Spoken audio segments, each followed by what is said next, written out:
Saya tidak ingin kemerdekaan saya hari ini menjadi akhir dari cerita. Saya ingin ini menjadi awal dan tanggung jawab bersama.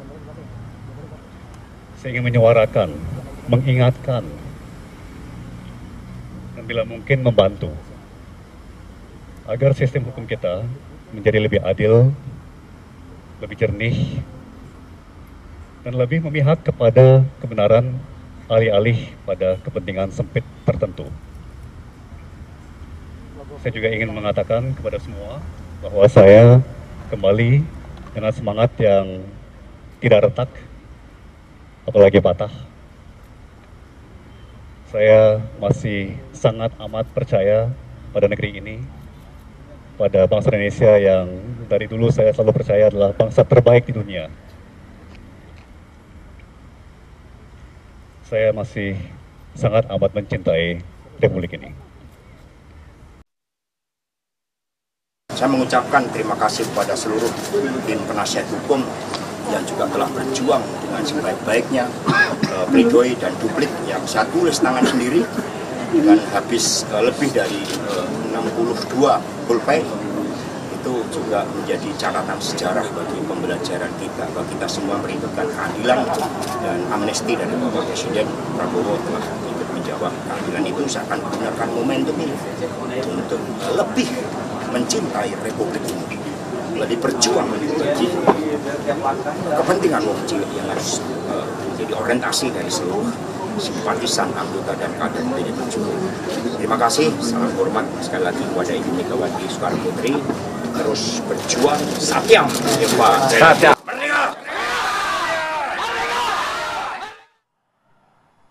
Ya pemirsa, tadi kita sudah menyaksikan bagaimana pernyataan dari Tom Lembong dan juga Pak Hasto Kristianto. Sementara itu Menteri Koordinator Bidang Hukum, Hak Asasi Manusia, Imigrasi dan Pemasyarakatan Yusril Iza Mahendra juga menyatakan ini langkah Presiden Prabowo Subianto yang memberikan abolisi dan juga amnesti kepada Tom Lembong dan Hasto Kristianto ternyata ini sudah tepat dan telah dilakukan berdasarkan pasal 14 Undang-Undang Dasar 1945. Ya, pertimbangan amnesti dan abolisi itu juga sudah dimintakan Presiden Prabowo melalui surat kepada DPR RI. Dan berikut pernyataan. Saya ingin menegaskan bahwa pemberian amnesti dan abolisi terhadap Hasto Kristianto dan kepada Thomas Lembong telah dilakukan sesuai dengan ketentuan dalam Undang-Undang Dasar 45 dan Undang-Undang Darurat Nomor 11 Tahun 1954 tentang amnesti dan abolisi. Pasal 14 Undang-Undang Dasar 45 tegas menyatakan bahwa Presiden memberikan amnesti dan abolisi dengan memperhatikan pertimbangan Dewan Perwakilan Rakyat. Dan pertimbangan itu sudah dimintakan oleh Presiden melalui surat kepada DPR, dan Pak Presiden juga telah mengutus dua menteri, yaitu Menteri Hukum dan Mensesnek, dalam rangka berkonsultasi dan meminta pendapat Dewan Perwakilan Rakyat atas rencana beliau untuk memberikan amnesti dan abolisi kepada Pak Hasto dan kepada Pak Thomas Lembong. Dan jika seseorang atau sekelompok orang diberikan amnesti, maka segala akibat hukum dari tindak pidana yang dilakukan dihapuskan. Kemudian dengan abolisi, maka segala penuntutan terhadap tindak pidana yang dilakukan oleh seseorang atau sekelompok orang dihapuskan. Dengan demikian, sudah tepat apa pemberian amnesti dan abolisi terhadap Pak Hasto dan terhadap Pak Thomas Lembong ini. Kita lanjutkan dialog di Apa Kabar Indonesia Pagi. Kita sudah dengarkan bersama-sama pernyataan dari Menko Yusril Iza Mahendra. Pak Saur, tadi Anda juga ikut mendengarkan apa yang disampaikan oleh Pak Yusril. Ini sudah langkah yang tepat, sudah sesuai dengan undang-undang dan juga sudah melalui mekanisme surat ke DPR RI dan DPR RI menyetujui. Lalu bagian apa yang membuat Bang Saur ini kecewa? Kan kalau saya tadi, kita tidak berdebatkan lagi soal hak prerogatif presiden tersebut.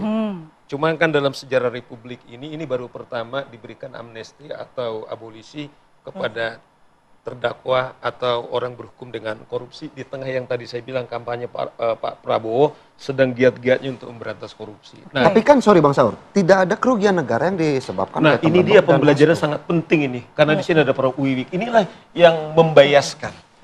Kasus Hasto itu penyuapan. Justru dalam universal undang-undang sebenarnya yang paling utama korupsi serius itu adalah penyuapan. Saya jadi sangat serius ini. Peristiwa penyuapan Hasto ada dua katakanlah pejabat negara, yaitu anggota KPU Wahyu, kemudian dia runtuh sebelum dia kemudian menjalankan tugas holistiknya, dan juga satu anggota Bawaslu. Tetapi ada 3 advokat karena terlibat dalam penyuapan di samping sekarang Harun Masiku. Yang terakhir, Anda ingat waktu dialog bagaimana ini soal pemukulan satu suara daulat rakyat kita, ada orang sudah terpilih secara demokratis mendapatkan sekian puluh ribu suara. Tiba-tiba ini yang dipotong oleh partai. Kemudian kemudian melakukan berbagai upaya. Bahkan kita lihat dialog misalnya. Dibilang sama sekjennya, Anda ini bukan Tuhan. Upaya-upaya yang mau dilakukan kepada. Saya concern soal membangun negara hukum kita yang daulat rakyat. Jadi orang kadang-kadang kemudian tidak terdidik seakan-akan kalau tidak ada kerugian negara, pasalnya beda. Karena ini bukan konstruksi pasal 23, tapi ini pasal penyuapan. Yang saya bilang tadi itu dampak seriusnya, lembaga KPU kita kemudian ternyata bisa disuap, kemudian petugas komisionernya kemudian ternyata disuap. Karena apa? Karena para partai ini aktif untuk melakukan upaya-upaya perusahaan disebut korupsi itu, Pil. Jadi, tolong diingatkan ini memang bukan tidak ada kerugian negara karena memang pasal yang mengatur berbeda. Karena ini adalah penyuapan. Inilah yang sedang diperjuangkan oleh kawan-kawan supaya aparat penegak hukum itu fokus kepada penyuapan. Yang bahkan pasal 23 itu ada mantan komisioner KPK menguji karena memang masih perdebatan. Tetapi kalau suap ini adalah tindakan korupsi yang sangat serius. Nah, oleh karena itu menurut saya begini. Kita terus dorong peradilan kita, karena biar bagaimanapun, karena benteng terakhir itu kan di pengadilan. Kita boleh rusak semua, eksekutif boleh rusak, yang menyelamatkan itu makanya simbol mereka itu adalah simbol Tuhan, mewakili Tuhan. Saya sih berharap kita tidak seperti jadi reaktif. Ayo teman-teman KPK yang sedang membenahi, kemudian kita juga kerja keras, tapi pesan saya, karena saya kan mendampingi mereka ini, mengadvokasi mereka. Korban daripada hura-hura politik yang dimana revisi undang-undang KPK memaksakan Firly masuk, kemudian membuang ada 75 staf KPK yang punya integritas, dituduh yaitu TWK, tes wawasan kebangsaan, mereka anti Pancasila. Kemudian mereka dikeluarkan. Akhirnya mereka kemudian menerima jadi ASN di polisi, ada yang sekolahnya ke Amerika dan lain-lain, hanya menghindar jangan sampai legitimasi soal mereka anti Pancasila, kemudian mereka ASN. Saya berharap begini, supaya konsisten. Bisa nggak pemerintah mengembalikan mereka ini? Tapi kan walaupun tidak dikembalikan, KPK kan sejauh ini masih menjalankan fungsinya untuk memberantas korupsi. Ya, betul maksud saya kan. Tapi kan kalau kita bicarakan kemarin itu kan ini akibat korban politik yang selama ini menunda-nunda. Ada dugaan katakanlah kasus, sehingga kemudian didefinisikan hampir semua orang setuju bahwa ini ada kasus dan sudah diuji di pengadilan. Kemudian yang tadi Prof. Wiwi, kemudian pemerintah mengeluarkan amnesti dan abolisi.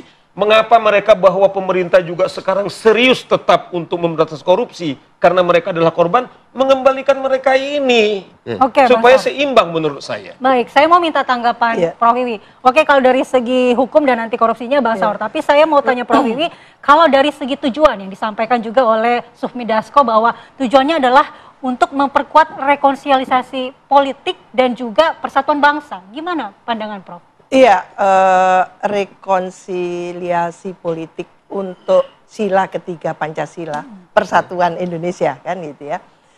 Bagus, memang harus seperti itu. Tapi jangan lupa tadi dikatakan, Indonesia itu negara hukum, bukan negara politik, bukan negara kekuasaan.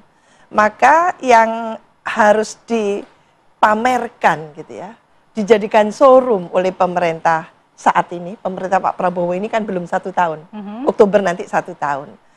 Kalau memang konsisten memberantas korupsi, penegakan hukum dinomor-satukan, itu di Astacita ke-7, reformasi hukum. Nah, kalau nggak salah seperti itu. Dan untuk Astacita pertama itu adalah penguatan demokrasi, termasuk penguatan Pancasila, demokrasi kita. Itu artinya bahwa di pemerintahan ini harus dihadirkan contoh-contoh positif, role model yang bagus untuk diteladani oleh masyarakat bahwa memang pemerintah berkomitmen secara serius memberantas korupsi termasuk suap dan sebagainya tadi itu. Maka semua institusi negara ini termasuk penegak hukum itu harus menjalankan. Jangan fait accompli lagi atau jangan diposisikan Pak Prabowo jadi posisinya pemadam kebakaran terus-menerus. Akhirnya tapi kan tidak bisa kita pungkiri, salah satunya kan ini ada 2 kasus, ada abolisi dan amnesti. Kasus Tom Lembong ini menyita perhatian publik. Banyak yang kecewa dengan putusan hukuman karena Tom Lembong ini tidak terbukti punya mens rea begitu. Nah, dengan ini kan tentu sebuah surprise juga buat masyarakat bahwa akhirnya diperhatikan suara-suara maka dari awal saya katakan ini ada 2 kasus yang berbeda. Pak Tom itu adalah abolisi, jadi menghapuskan semua kasus hukum yang dihadapi yang ternyata tidak terbukti. Lah sementara Pak Hasto diampuni, amnesti, pengampunan kan gitu. Beda cerita gitu loh. Lah untuk Pak Tom Lembong jangan ada lagi nanti di eranya Pak Prabowo itu Tom Lembong yang lain. Itu maksudnya. Jadi suara dari berbagai kalangan yang sangat concern perhatian ke kasusnya Pak Tom Lembong kok jadi seperti ini. Itu ya patut direspon oleh pemerintah dan saya setuju seperti itu gitu loh. Bahwa ini sudah well on the right track ya, meluruskan yang tidak benar. Lah ini juga cemeti ya bagi institusi penegak hukum kita dalam mengadili itu yang sebenar-benarnya supaya masyarakat teredukasi. Ini loh yang benar. Oh ternyata ini kasus politik, oh ini bukan kasus politik, ini kasus hukum murni. Jadi ketika ditarik-tarik katakan mungkin oleh siapapun yang terdakwa, tersangka gitu, lah itu maka mereka tidak terpengaruh masyarakat itu. Masyarakat percaya bahwa ini kasusnya hukum memang. Ini bukan kamuflase politik gitu kan, nah bukan. Jadi itu yang masih harus kita lakukan edukasi literasinya supaya kita tidak, masyarakat luas itu tidak terjebak pada dukung-mendukung yang tidak benar gitu. Itu dia yang tadi juga saya sempat sampaikan Prof, bagaimana kemudian pemerintah dan juga Presiden berhutang edukasi kepada masyarakat untuk menjelaskan supaya kasus ini tidak semua serta-merta ditarik ke ranah politik gitu ya. Prof. Terima kasih Bang Saur. Waktunya ada yang mau ya pendek, oke pendek Bang. Pendek Bang, durasi kita Bang. Edukasi politik ya. Jadi gini, kan Semarang orang itu kemudian semua kan tidak ada katakanlah mens rea gitu. Akhirnya jadi dikutip. Nah, problemnya sesungguhnya adalah ini ranah dari pengadilan sangat teknis sebenarnya. Baik. Saya kebayang tadi impian saya begini, kan semua banyak yang langsung bersimpati kepada Pak Tom. Mengapa tidak instrumen hukum itu ditempuh dulu? Bayangan saya sangat terhormat nanti karena semua mengepung menjaga. Kemudian katakanlah dia bebas. Dan andaikan ada hakim atau para penegak hukum betul-betul dia menjual, itu dikejar dan itu dalam sejarah perjalanan Pro Wiwik itu kita lakukan gitu loh. Nah, itu sehingga Pak Saur lupa kalau ada irisan politik. Oke, itu yang kita harapkan bagaimana kasus ini tidak membiaskan bahwa ini adalah kasus yang ditarik ke ranah-ranah politik. Terima kasih Bang Saur untuk waktunya pada pagi hari ini. Mohon maaf waktu kami terbatas. Prof Siti, terima kasih dan pemirsa di segmen selanjutnya kami akan hadirkan sejumlah informasi menarik lainnya untuk Anda.